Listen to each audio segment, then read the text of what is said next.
श्रीमद् भागवत महापुराण तृतीय स्कंद। भगवान कपिल द्वारा भक्ति के साधन और मोक्ष प्राप्ति का उपाय बतलाना।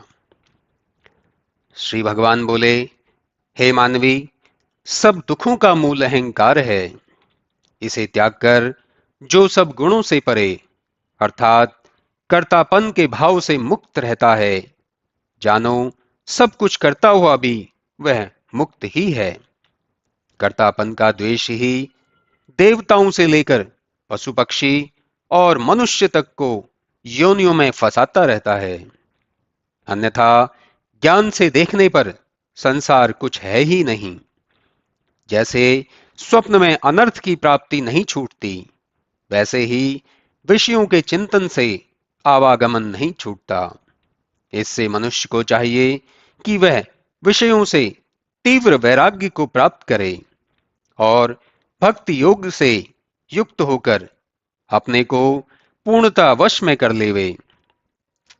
यम आदि योग के अष्टांगों का पालन करे, सत्संग और ईश निरूपण करे, सब में समान दृष्टि रखे, किसी से शत्रुता मित्रता न करे, ब्रह्मचर्य का पालन करे और मौन रहे, स्वयं प्राप्त वस्तु मात्र से ही संतुष्ट रहे, थोड़ा भोजन करे, एकांतवास, शांति, दया और मोक्ष के प्रेमियों के साथ ही मित्रता रखे, स्त्री पुत्र आदि का स्नेह, शरीर में अहंकार और इसकी ममता न करे, साथ ही वह प्रकृति पुरुष के तत्वों का विचार भी करता रहे।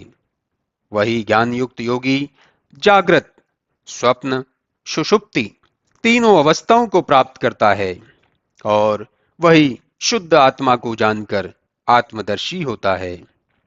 ऐसे आत्मदर्शी और तत्वज्ञानी पुरुष की प्रकृति कुछ नहीं कर सकती। वह अपने एकमात्र वैराग्य से ब्रह्मलोक तक डंका बजा लेता है। आत्मज्ञान होने से उसके सारे संदेह स्वयं ही नाश हो जाते हैं।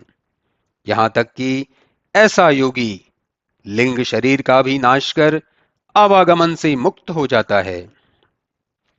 हे माता, इस प्रकार जो अपने चित्त को मुझ में लगाकर योग युक्त हो जाता है और समृद्ध मायाओं में नहीं भूलता, उसे मृत्यु के हाथ नहीं फंसना पड़ता, अर्थात उसे मेरी आत्मिक गति प्राप्त हो जाती है।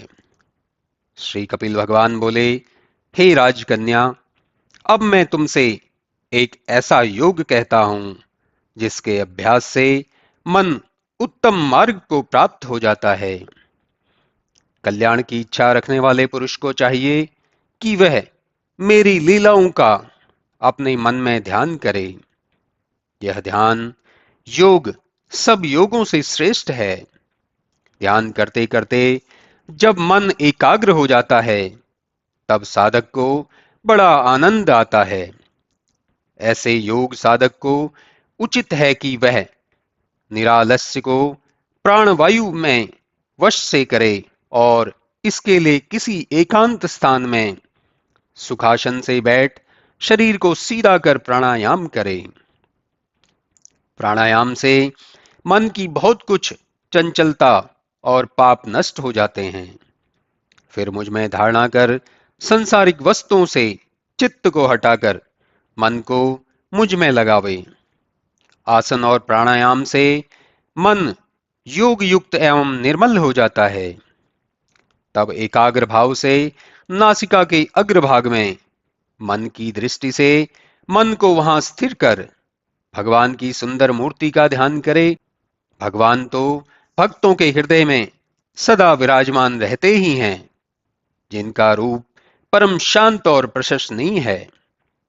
इस प्रकार योग युक्त योगी एवं अभ्यासी नेत्र बंद किए उस स्थान में भगवान का दर्शन करे। उनके उस रूप को देखने से उसका मन शांत और नेत्र संतुष्ट हो जाते हैं। तब उस अवस्था में अभ्यासी भगवान के संपूर्ण अंगों का अपनी मानसिक कल्पना द्वारा ध्यान करे और भगवान के जिस अंग पर दृष्टि जावे वहां ही उन्हें देखता और कृतज्ञता ज्ञापन करता रहे। इस प्रकार और भी मन जहां जहां जावे उसे बाहरी जगत से हटाकर ध्यान में भगवान की ही सुंदर मूर्ति के किसी भी अंग को देखे और सब प्रकार अपने मन को उनके सुंदर स्वरूप में लय कर देवे।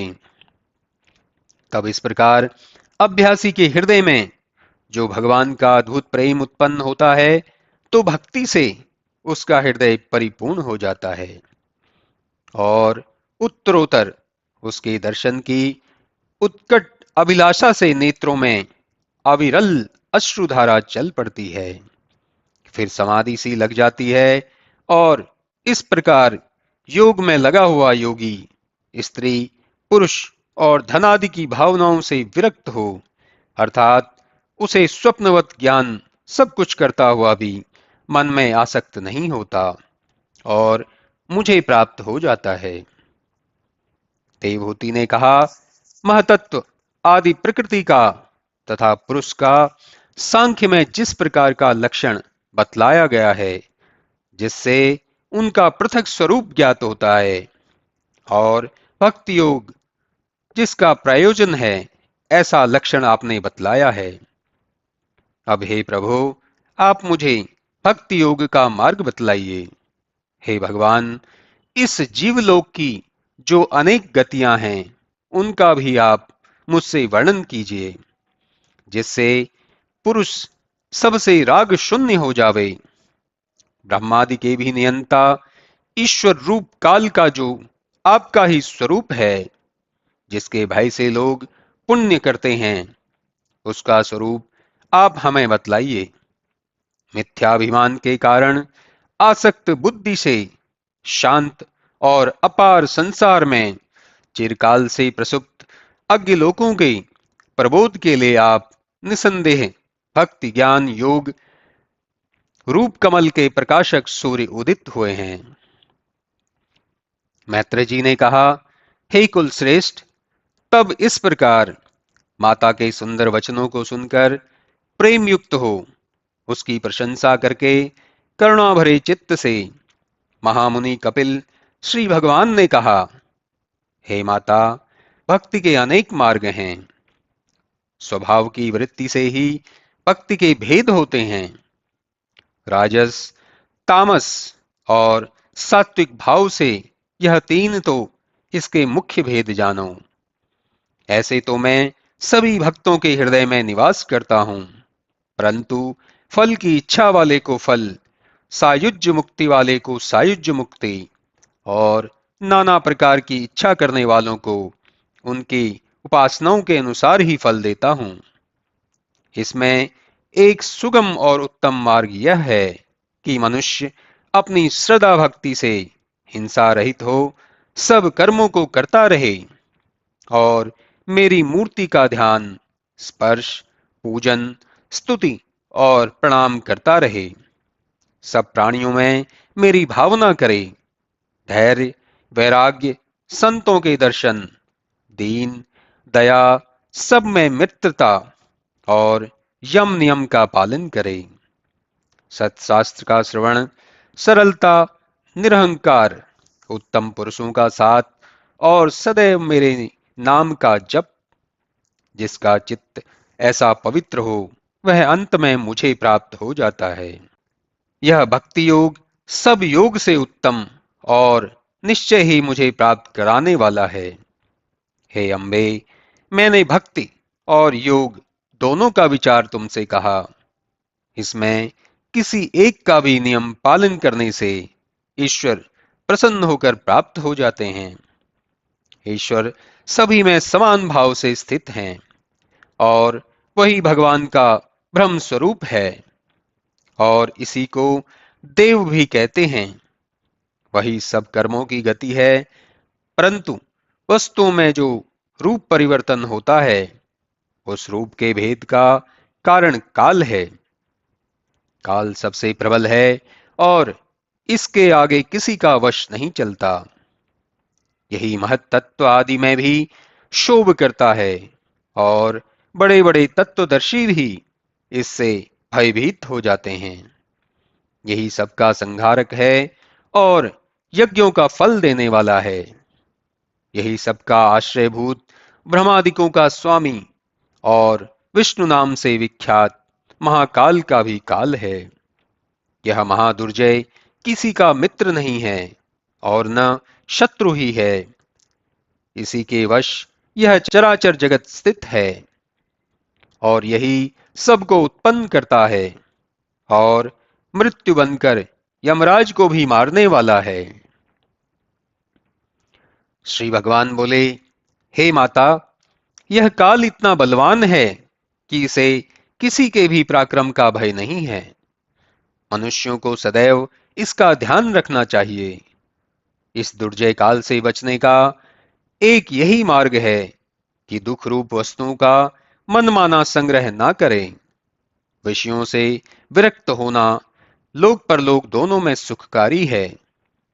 नरक में आहार का सुख नहीं मिलता, वहां प्राणी को घोर कष्ट ही सहन करने पड़ते हैं। इससे संसार में आकर दुख से छूटने का उद्योग करना चाहिए, अन्यथा नरक तो निश्चय ही प्राप्त होता है। जीवन भर वह जीविका के लिए और स्त्री पुत्रादि के लिए अनियम करता और लोभादि के कारण वास्तविक लाभ नहीं उठाता, और जीविका तो कभी स्थिर रहती ही नहीं। हतभागी के सभी उद्यम व्यर्थ होते हैं। अंत में कृषक के बूढ़े बैल के समान वही परिवार जिसके पोषण में वह जीवन खपाता है, वृद्ध होने पर उसका तिरस्कार करते हैं और मृत्यु के निकट पहुंचते हुए भी वह उनसे वैराग्य नहीं करता और दौड़कर उन्हीं के बच्चों को चूमता चाटता तथा उन्हीं को देखकर सुखी होता है। यद्यपि वही बच्चे क्षण क्षण में उसका निरादर करते हैं। वह घर से दूर एक कोने में बैठा रहता है और अनादर से दिया हुआ भोजन कुत्ते के समान खाता रहता है। जब काल उसे अपने पाश बंधन में बांध लेता है और उसकी मृत्यु हो जाती है, तब कुटुंबी रोने लगते हैं। यमलोक के कष्टों का तो कहना ही क्या। इस प्रकार जो दिन रात केवल कुटुंब के ही पालन में लगा रहकर अपने वास्तविक कर्म को भूल जाता है, उसे यहां और वहां दोनों स्थानों में नरक भोगना पड़ता है। कुटुंबी तो यहीं रह जाते हैं, किंतु उस जीवात्मा को पापों के फल भोगने के लिए यमराज के यहां जाना ही पड़ता है, और उसके ये कुटुंबी उसके पीछे भी सहायक नहीं होते। उसे अंधता मिश्र और रौरव आदि नरकों में नाना प्रकार के कष्ट भोगने ही पड़ते हैं, और जब उसके पापों का अंत होता है, तभी वह फिर मनुष्य जन्म को प्राप्त होता है।